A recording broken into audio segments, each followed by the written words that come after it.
Hello and welcome back to the Nilsson extravaganza. Vanessa's back with me again, as is Chris. Couldn't find anyone else for the songs, so stuck with them. Um, as always, I always say songs is an interesting exercise, especially with three people. How many trifectas are we going to have? Now that we've talked about the albums, I think more than I thought. Maybe, but we'll see. I don't know about you guys, but this is very difficult for me. There are a lot of songs that I really love that I've had to give the axe to, and I will mention a lot of them at the end. If you don't know how things work around here, when there are 10 or more albums, we do a top 20 songs because sometimes you just need the extra spaces to be able to accommodate. And I was sure grateful for it this time around. So actually, let's just go for the same order we went for the albums. I'll go first, and then Chris, and then Vanessa. So 20 through 11, we run through these quick fire. 20, From the Point, Lifeline. 19, from Nilsson, Perfect Day. 18, from Aerial Ballet, but technically a single, Daddy's Song. 17, from Aerial Ballet proper, Together. 16, from The Point, Me and My Arrow. 15, from Nilsson Schmilsson, the Moonbeam Song. 14, from Son of Schmilsson, is Spaceman. 13, from The Point, Everything's Got 'em. 12, from Aerial Ballet 1. And number 11, also from Aerial Ballet. Breaks my heart not to have this one in the top 10, especially since you guys didn't really talk about it. I Said Goodbye to Me is my number 11. Chris, what you got? All right. 20 through 11. There's some bangers in here. I did a little bit of shuffling, but we'll see. We'll see how we shake up. So my number 20 is Save the Last Dance for Me, from Pussycats. I like that one. The gruff voice really does it. My number 19 is Puppy Song. Dream is just a wish, wish is just a dream. Oh, woo woo Hell yeah. woo. My number 18 is Just One Look, Baby I'm Yours, a duet. Holy cow. It works. Next I have Rainmaker, early, fun, banger. Love the drum sound. Alluded to that earlier. Uh, Followed by, sorry, I lost count. Um, followed by Gotta Get Up. Obviously, the album starter of my favorite album. I think it's excellent. After that, I have Love Story, You and Me. I think my favorite off of Newman. Newman. Um, After that, I have the insanely cheeky She Sits Down on Me, which I hope someone else talks about. It can't just be me. Um, After that, I have one. It's the loneliest number, but it is a beautiful song. Um, After that, this must be my number 12 because I have a line up here somewhere. I have 1941, another FU Dad song. And my number 11 is Everybody's Talking. Who is Harry Nilsson and why is everybody talking about him? We'll find out after this. Great documentary. I had one at 12 and you had it at 13. That's heartbreaking. So close. So close. Right at number 20, I have Morning Glory Story from Harry. Number 19, Me and My Arrow from The Point. Number 18 is I'll Be Home from Nilsson Sings Newman. Number 17, All My Life from Pussycats. Number 16 is Good Old Desk from Aerial Ballet. Number 15, Gotta Get Up from Nilsson Schmilsson. Number 14, Sleep Late, My Lady Friend from Pandemonium Shadow Show. And another one from that album at number 13 is Without Her. Number 12, Everybody's Talking from Aerial Ballet. And number 11, Black Sails from Pussycats.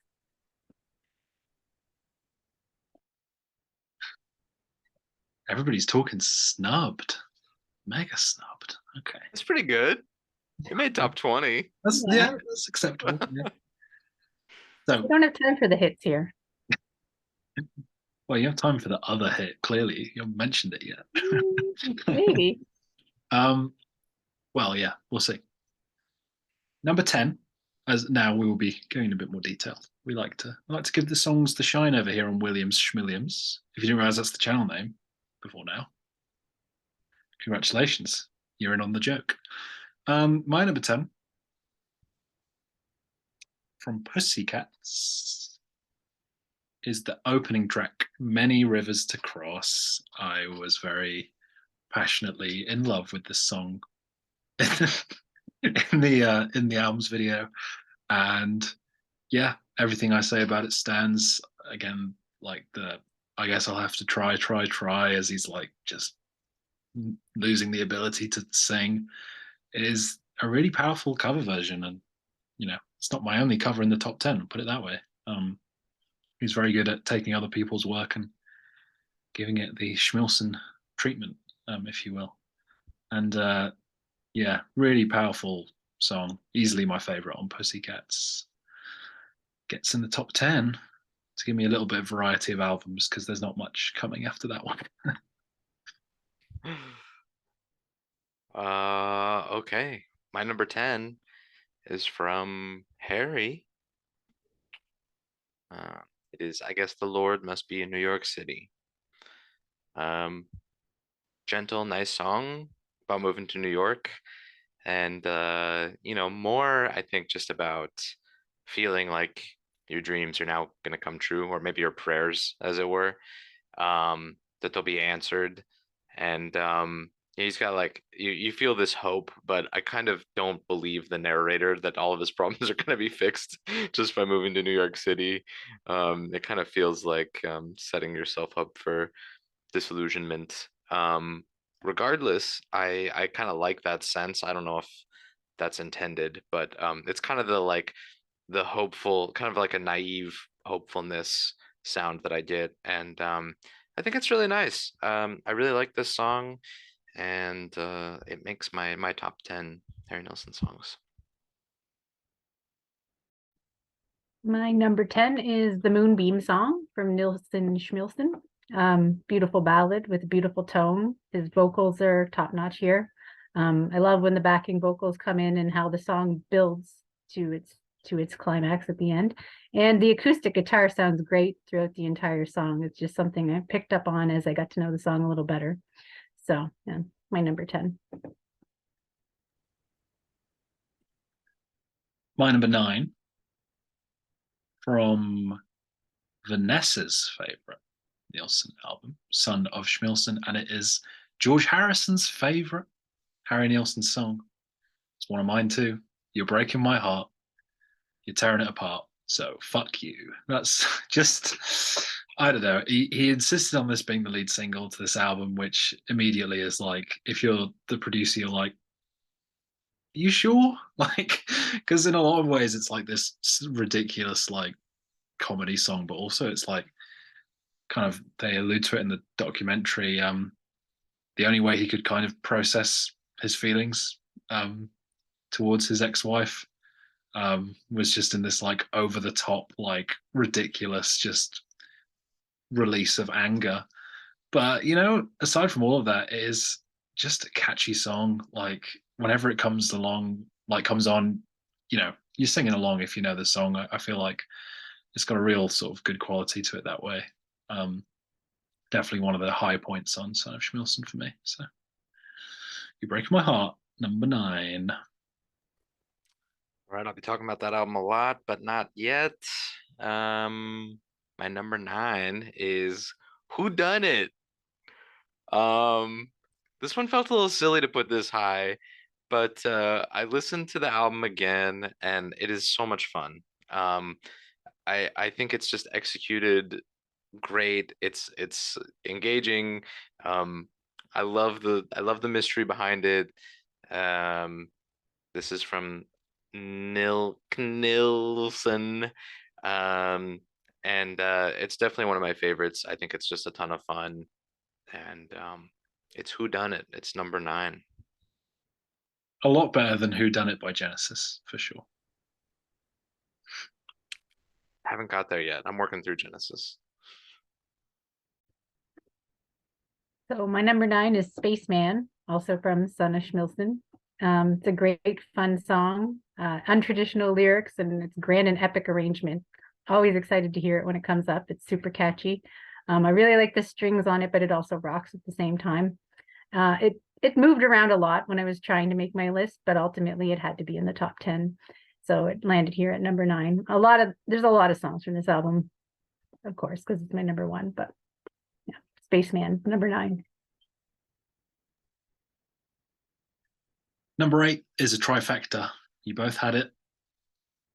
From Nilsson Schmilsson, it's Gotta Get Up, the opening track, that sort of Mr. Blue Sky-esque, before Mr. Blue Sky intro piano, gets you straight in. Similar to You're Breaking My Heart, like once you've heard it once, you know exactly how it goes. You're never going to forget this song. It's one of, like, yeah, the most melodic songs I've ever heard, which is like kind of to my point about Nilsson Schmilsson, is like when he put his mind to it on that album, he was just writing the catchiest songs, like almost like made in a factory, like the perfect formula for like an earworm. It's like how I see his songwriting on that album a lot of the time. So yeah, and I might also use it as my alarm clock. I kind of like the idea of that. Might make me hate the song. Who knows? But No, you got to get up. You know, he's commanding. It's not a request. Okay, number 8. My favorite off of Nilsson is All I Think About Is You. This is a beautiful track. His voice just sounds kind of dark and sultry. It's so convincing, and the instrumentation is just really nice. Really just part of what I love about this record, I think is pretty concentrated on this song. So love it, love it. It's well deserved in the top 10. My number 8 is also from Nilsson. It's Perfect Day though, and I love the acoustic intro to the song. It's a beautiful song that closes out the album and should have been the last song, as we said before, but oh well. The choral backing vocals are such a nice touch to give that sort of ethereal essence to the song. It's so serene and pretty, and it's one that grows more and more the more I hear it. And it just sounds like the soundtrack to a perfect day. So it's a perfect song. yeah, I was sad to only have that at number 19. I wanted to put it higher, but lots of competition. My number 7. I'm just rolling through the Schmilsson albums at the moment. That will change, but my number 7 is Back to Son of Schmilsson. It is Remember Christmas, which actually has nothing to do with Christmas. It was also released as a single, and he just put Christmas in parentheses because, which I think he also released it in like February or something, which probably didn't help its chart success. But definitely one of his best songs. That sort of like when he says dreams, it's like I can't even replicate it, but it's like the beautiful vocals. You know, for a pure like vocals on one song, it's probably my second favorite song of his vocally. We'll get to the number 1. And I think, yeah, it kind of comes at that perfect time with the whiplash after Take 54. It's like just that album just shows all the great sides to Harry. And Remember Christmas is one that I go back to a lot. Maybe when I'm feeling a bit down, because it's kind of a downer song, but it kind of uplifts me at the same time because of its beauty. So yeah, Remember Christmas is proper good, I would say. Well, keep talking about Son of Schmilsson and a beautiful track, the only one labeled explicit. My number 7 is You're Breaking My Heart, just a truly heartfelt ballad. No, I love this song. It is a banger. Extra fun to show people who don't know it. They're like, what did he just say? And he doubles down, so you know what he's talking about. This one just sticks with you. I get it stuck in my head. I love this solo. I love it. It's a lot of fun. It's heartbreak is not an uncommon feeling to have. So, I feel like maybe we can all relate to it, and it's great. You're breaking my heart. Number 7. My number 7 is also from Sunnish Nilsson, but it's Take 54, which immediately makes it apparent that the Harry of old is no longer. He's edgier and he's more eccentric lyrically. The song has a touch of glamminess and excess, but there's those campy horror movie vibes at the end at the transition, which is just great. I just love that part. And it just always gets me really excited to hear the album, but it's also great on its own. So that's my number 7, Take 54. I should probably say, like, whenever I see now RCA, I think of that song. Like, whenever I'm like looking at an album and I see what label it is, I'm like, oh yeah, Take 54. Number 6, Aerial Ballet. Finally, I had a few in my 11 through 20, but it's Good Old Desk. I mean, it's just amazing. Like, the vocals are so good. It's so simplistic, but also has like an underlying sort of meaning to it, I think. Really catchy. And I love the sort of vocals at the start. Really cool. Yeah, it was sort of one that I didn't love at first. At first, I was just like, it's the song about the desk, whatever.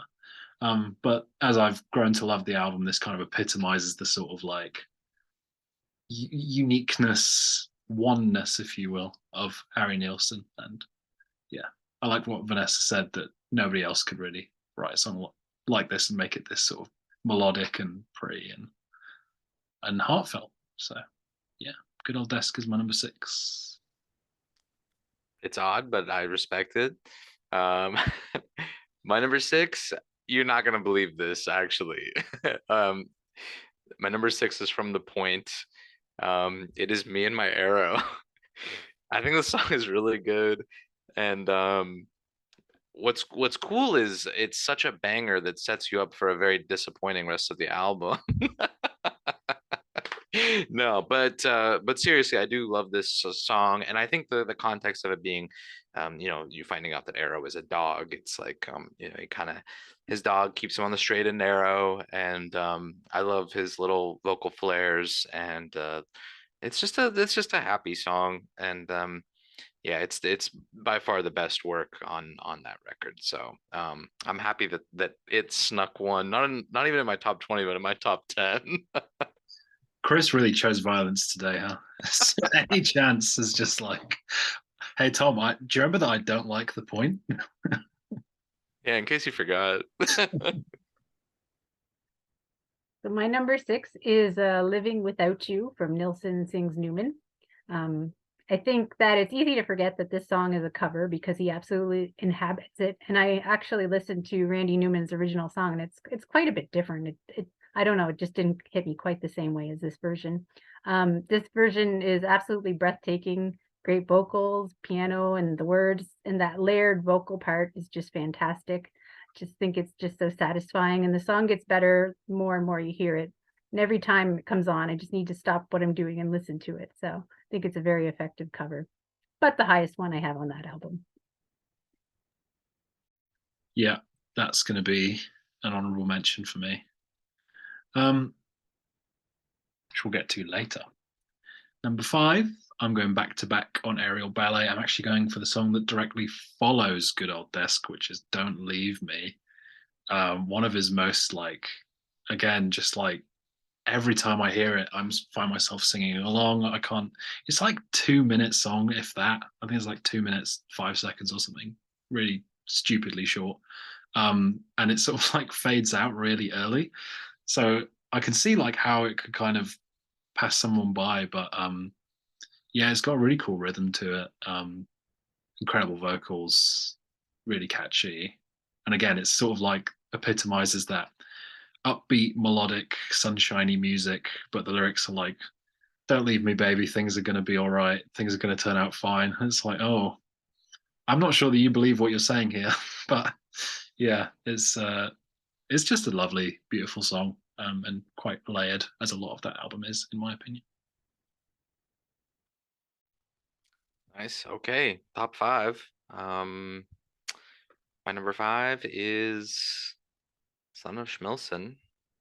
The songs I like on this album I really like.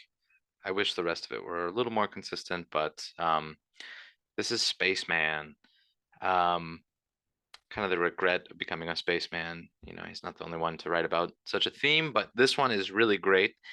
The strings are awesome, and then it has this sense about like blaming Mother Earth, kind of, that is kind of funny. Like, bring me back, you know, Mother Earth, like the Earth herself has anything to do with you wanting to leave.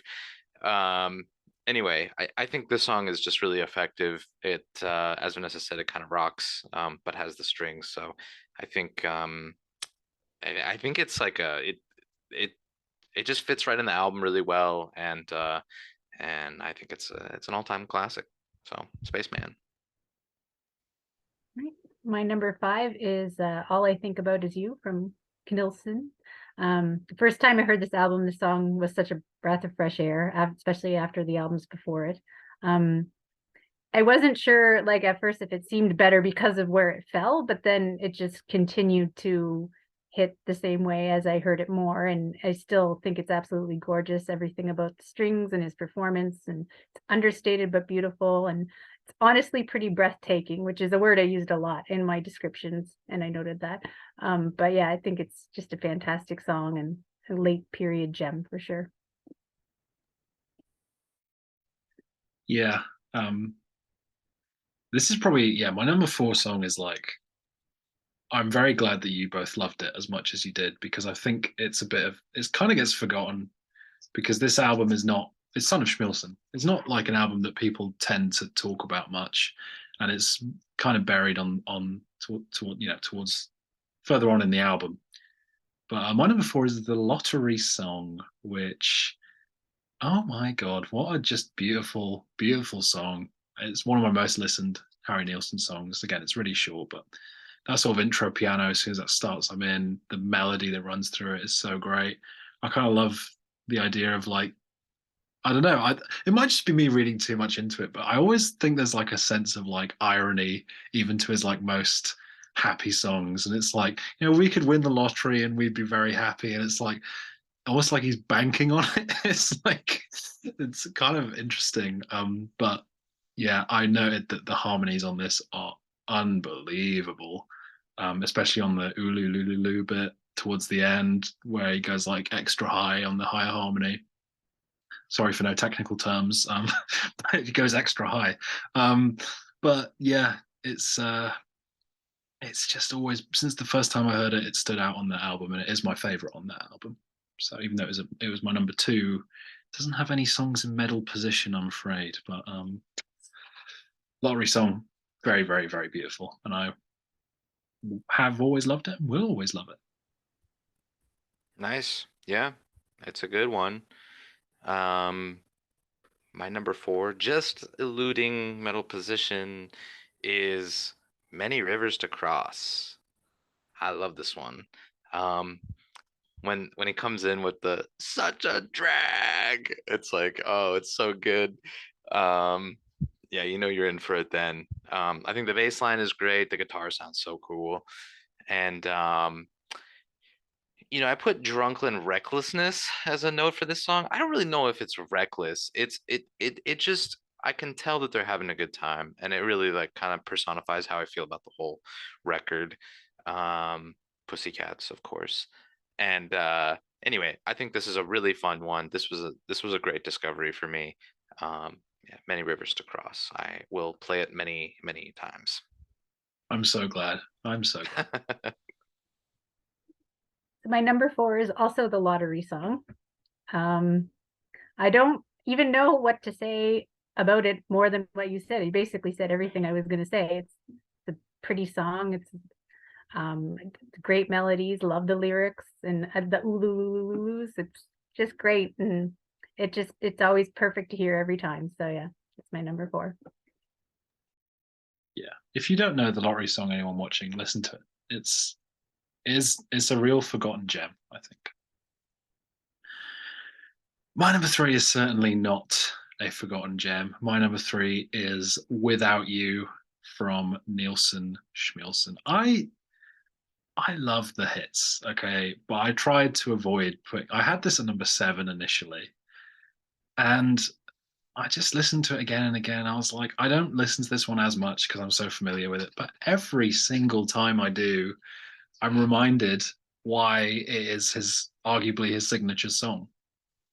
Um, Obviously, I can't give him the credit of the songwriting and the lyrics, but I guess the choice of song to cover really good. And it's that final like I can't live, and he's like holding it, and it's like oh my god, it's just so I don't know triumphant, I guess, but also like yeah, it's like that mix of like I guess Chris and I have sort of like talked about Pussycats very differently. In like you say, it's like this fun party record, and I'm like, yeah, it's so sad. But I feel like it's both. I feel like all his music is both. It's like he loves making music, but the rest of his life is so sad that he is having fun making music. But what he's talking about is his actual life experience, which is like not so fun. Um, so yeah, I just love Without You. I was going to be a contrarian and be like, he actually has so many better songs, but I'm not convinced. It this is his best vocal performance, and I don't think it really comes close. To be honest, it is as signature as a signature song goes. I've just got two above it that I personally enjoy listening to and returning to more, but worthy bronze for me is Without Yeah, I have to agree with all of that because number 3 for me is also Without You. Because I cannot live without it. Um, Phenomenal, just phenomenal vocal performance. Um, Enough's been said about it. You just said it. I don't think any other version can ever will be able to compete with it. It's just it stands alone. Um, he owns the song. It's that's just how it is, and it's perfect. It's perfect. That's number 3. I there's 2 that I like a little bit more, but um, in terms of being a song to be known by, I can't think of a better track. So yeah, it deserves it. Also my number 3. You. So That's that's kind of crazy. funny. That's crazy. Yep. So yeah, it's flawless. It's the best performance of that song. He owns it. It's grand but still restrained. He expresses everything perfectly, and yeah, it's easy to forget it's a cover, and it's definitely, yeah, like you said, it's definitely the best vocal performance of his for sure. And but those 2 other songs I have above it, I just love a little bit more. But yeah, this is perfection. Yeah, if we were talking like obviously there's no such thing as objectivity, and it's stupid whenever anyone brings it up, but I'm going to bring it up now because I'm stupid. Um, if we were doing like the best Nielsen songs, it would be number 1. Like, Yeah. Sure. just these are our favorites. My number 2, also from Nilsson Schmilsson, Driving Along is my number 2. I love this song so much. I think it has like 3 hooks in it, and it's like 2 minutes long. It's so good. And it's yeah, so you get the opening thing with the acoustic guitar stab, and it's like immediately I'm like, yeah, I'm in. And I do like how it comes straight after Gotta Get Up in the album as well. It follows it really nicely. Um, and then I love that outro where it gets a bit more like there's like hand claps and stuff. Um, and then it's like they seem to get farther and farther away from each other. And then yeah, it's yeah, it's kind of cynical, but also like so summery and upbeat. And yeah, I don't know. I feel bad putting it above Without You because it makes me I don't know, makes me look less cool or whatever. But I don't know. Driving Along is just the one it's the Nilsson song I listen to the most by a country mile. So I kind of had to represent that in my list. Um, so yeah, Driving Along is my number 2. I love it so much. Always have. Fair enough. Didn't see that comment, but I respect it. Um, it's a great opening sequence to that record. His best record, of course. My number 2, you guys already talked about it. a little bit lower, so um, deal with it. My number 2 is the Lottery song. This gets silver medal. The song is beautiful. Um, it's like the sweetest song. I interpret it kind of like taking a, like a literal and metaphorical chance in love. And yeah, he's talking about the lottery, but you know, life can be so easy. Spin the wheel of fortune with me. It's just uh, I don't know. It's just about taking a chance. You have a better chance maybe of love than the lottery, maybe, but maybe not. And maybe it'll work out, maybe it won't. But I love it. It's tremendous. So easy to sing along and hum along to. This probably would have been featured in my wedding had I known about it. I love it. I think it's just gorgeous. So, a well-deserved number 2 makes me very happy whenever it comes on. I like your interpretation of it better. I'm going to adopt that now.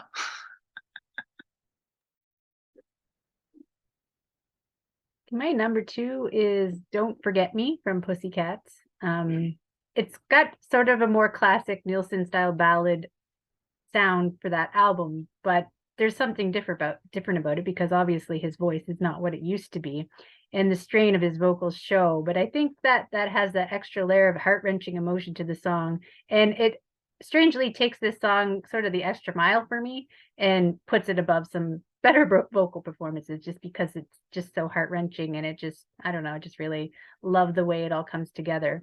And there's this emotional heft to it that just brings it above some of the other better sounding songs, arguably, but I just love it. I have no idea where you guys are going with number 1, which is an unusual feeling. I usually You just wait. Yeah, just wait. It's going to be Jesus Christ, You're Tall, isn't it? But we're not going to share number 1. You're not going to share it with me anyway. You two might share it. I don't know. Everybody's talking. It's unavoidable from Aerial Ballet. First song I knowingly heard. I probably heard like Coconut or Without You somewhere without realizing what it was and who it was. But it was the song that made me take notice to the name Harry Nilsson. And when re-listening to all these, it was this and Without You. I was like, I can't put either of them at number 1. Like, I got to put the Lottery song or Driving Along or Don't Leave Me or something. But this is just amazing. Like, it is so breezy and wistful. 2 words I've used a lot, I know. Again, can't give him the songwriting credit, but he really just transforms the song. To me, it's one of the greatest covers of all time. And as much as I talk about the vocals on Without You, they're almost as good on this one as well. The final sort of I Won't Let You Leave sort of high note is really, really good. Strings are incredible. The guitar is perfect. It's just pretty much as close to perfection as you get in music. And I kind of just, I don't know, I kind of just gravitate towards it more than Without You, maybe. Maybe because I like the folkier sort of style of it over the sort of the big, powerful, power ballad. But yeah, very easy to listen to, and it soundtracked many a summer's day for me. So it will long into the future. Everybody's talking basic pick, but it's the one I had to go with. I had to follow my heart. So Yeah, fair enough. You're true to yourself. Uh, Mine should be pretty obvious. I picked his best song. And eh. My number 1 Harry Nilsson song is "Jump in the Fire." Jump into the fire, I should say. Um, it is 7 minutes long, and it has every right to be. The song rocks. Um, it's kind of out of the field for him, and even in context of the album, there's not a whole lot, nearly this like hard.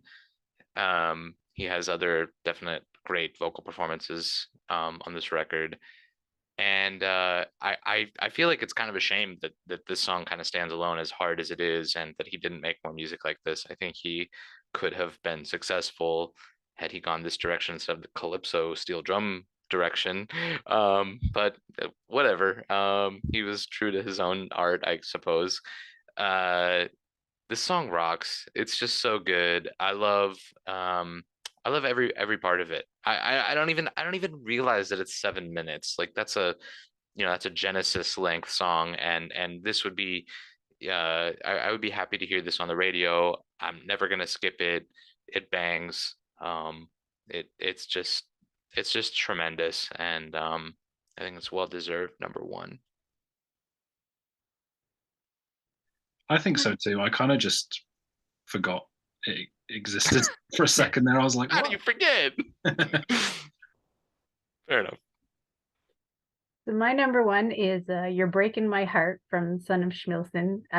Absolutely love it. It's a banger of a song. It was so shocking to me the first time I heard it because I was not expecting an album from 1972 to have that profanity in it. Like it just wasn't. But it hasn't left me since. Like I absolutely love it. It ended up, I think, on my 1972 top songs list when we did that in the summertime. And I just really can't get enough of it. It had to be my number one. I kind of knew that pretty well immediately. I didn't even really have to think about it. So that every other placement was difficult, but this song at number one was probably the easiest placement I had. That was a trifecta, wasn't it? As well, we all had that one. Yeah. In the top 10, didn't we? Yeah, I think so. Yeah. Well, we won't count them now. We'll do that later when I'm editing. I'll figure that out. But I guess I'll just reel through some honorable mentions.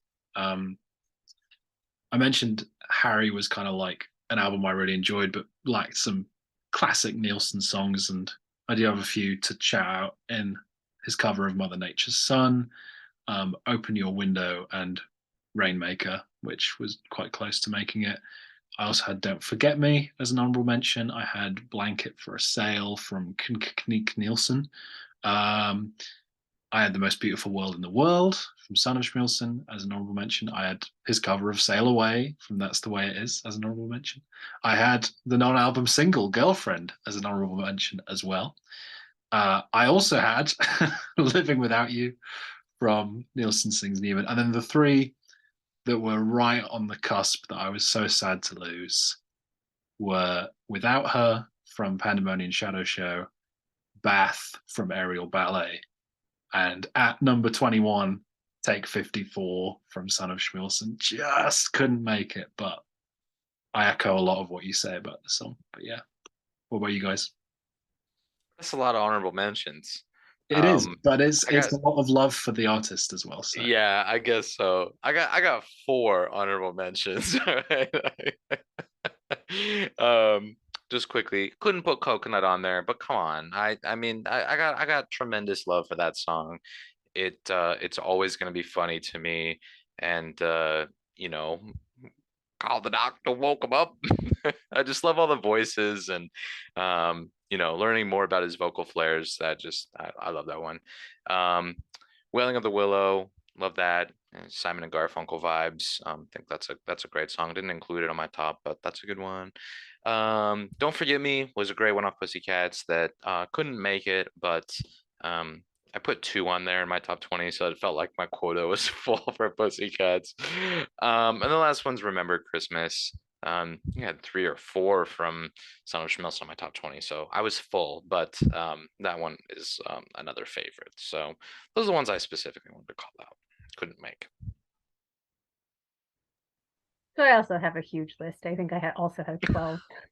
It was really difficult. It took me like 3 hours to make this list. So I got one. Had to have that on there. I have Who Done It as well because I love that. I'd Rather Be Dead's there, 1941. Dayton, Ohio, 1903. Joy, I think that's a great one. It's Been So Long, and Driving Along made it as well as Remember Christmas. And Nobody Cares About the Railroads Anymore. Just think that's just so fun. And Old Bones, and I'll Never Leave You from Nilsson Schmilsson. So those are my just misses. yeah, I mean, I guess closing reflections for me, it was just like revisiting an old friend who kind of went off the wagon for a bit, and you're a bit like, what are you doing, mate? Come on. You're like, oh, you're back. You do. Oh, Eric Idle's here. Who invited him? It's meant to be just be us two. But for all the faults in the discography, obviously I scored some of those probably higher than I should have, but who cares? I enjoy them for what they are. And I do really think his best work stacks up with pretty much anybody from his time. That sort of, I don't want to say, post Beatles kind of pop era. I think he's pretty up there. So yeah, it was very fun to do this, and I'm glad that you guys got some good stuff out of it. Chris, what are your reflections? Yeah. I mean, definitely I found I found a couple of them harder to get through than others, but I still think that in context of his discography, it's they're still interesting. I'm still glad that I heard, you know, Flash Harry and The Point, and I don't view the exercise negatively. I think it's cool to see where he went, and it kind of makes me appreciate the albums I like even more.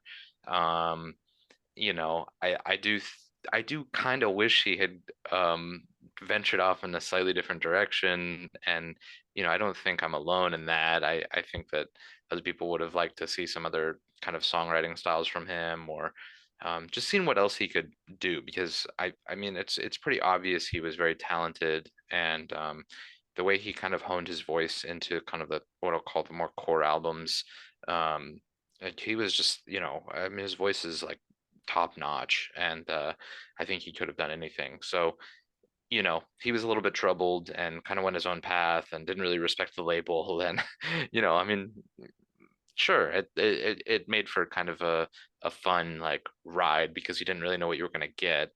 But it made, like I said, like getting to Nilsson at the end was like, holy Moses, it's like this oasis of great music again, that he's kind of like reborn into this, like he I don't know, reinvigorated to write a good record. And so I had a lot of fun with this. I found a lot of cool music, a lot of cool tracks from Harry Nilsson that I definitely didn't know about, and gain some appreciation even for the stinker stuff in some pocket. I'm not going to listen to it again, but I can at least talk about it now. So anyway, it was a very fun exercise. Yeah, he's got a lot of work, so the fact that I didn't like some is not like unexpected, I guess. But the highs were quite high, and a number of 7/8s, and Nilsson Schmilsson is just like an all-time great. So yeah, I think obviously very talented and a lot of good music. Vanessa? Yeah, I agree. It was a great exercise to go through.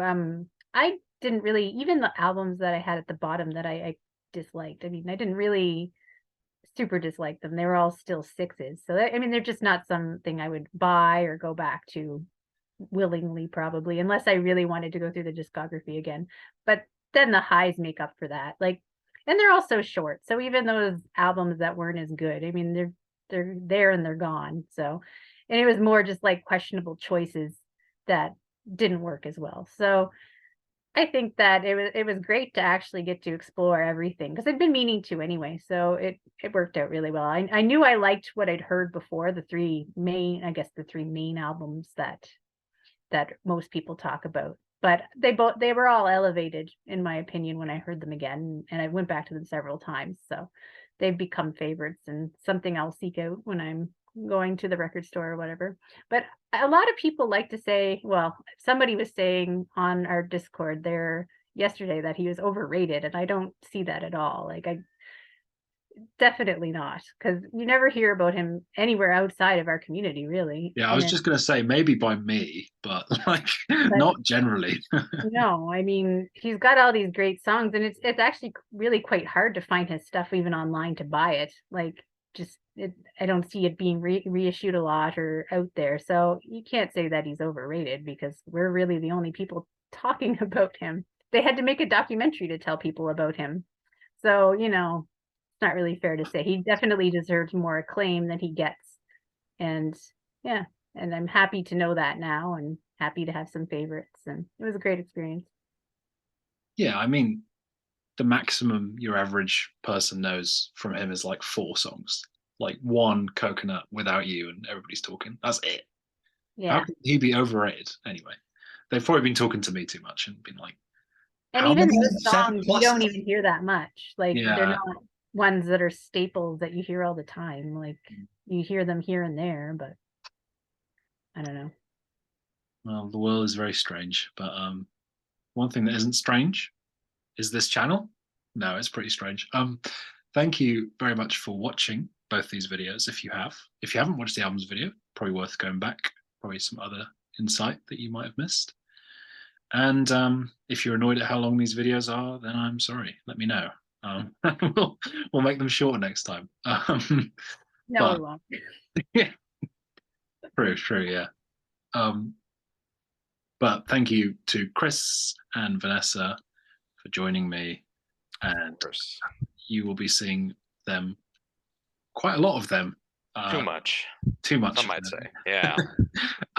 In the coming weeks, hopefully. But yeah, I'll probably announce it in another video when exactly that series is going to start. Like I said, we kind of want to start it when we feel ready, and based on what I've looked at already, I'm gonna have to listen to a lot of albums. It's a lot I haven't heard in years, so it's gonna be very fun exercise to kind of. I always feel like looking at an album in the context of a year is quite different to looking at it in the context of a discography. But Yeah. Yeah, like and subscribe, and thank you very much for watching.